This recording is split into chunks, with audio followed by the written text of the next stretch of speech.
Արգելի, սիրելի գյումրեցիներ,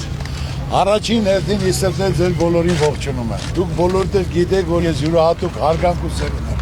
Գյումրացու հանդեպ, ես ոչ մի բան չեմ մոռացել։ Իմ գործերը ես Գյումրիից եմ սկսել։ Եվ իրոք շփվելով, տեսնելով այն երուզեր, այն աշխուժությունը, ինչ ուզեր Գյումրիում կար։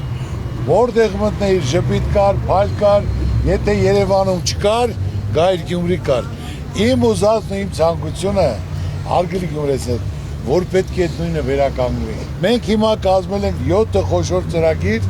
եւ իմ թիմակիցներն էլ ավելացրել են։ Մյուս իմ այցի ժամանակ ես կներկայացնեմ, որ պետք է այդ խոշոր ծրագրերը իրականություն դառնա, որ աշխուժություն լինի, շարժ լինի, գնան զարգանա։ Գյումրեցիներ ասեմ, այս վիճակով իմ սրտով չի։ Պետք է կարողանանք այդ ծրագրերը իրականացնենք, կյանքի կոչենք, հնարավորություն ձեռնենք, որ այն աշխուժությունն ու հյուրասիրությունը գյումրեցիների մոտ դա վերականգնվի։ Աննարին ոչինչ չկա։ Հավատացեք, մյուս անգամ արդեն ծրագիրը կետ առ կետ կներկայացնենք, որ պետք է միայն ոչ թե Գյումրի գյումրեցիներով, այլ պետական խոշոր 2-3 ծրագիր պետք է իրականանան, որ բոլորն էլ համ զբաղմունք ունենան, համ գործ ունենան։ Մեծ այցին որ գան, իրոք բեմից բոլոր կետերը կասեն եւ այդ երկու խոշոր ներդրումային ծրագրի մասը ցես կասեն։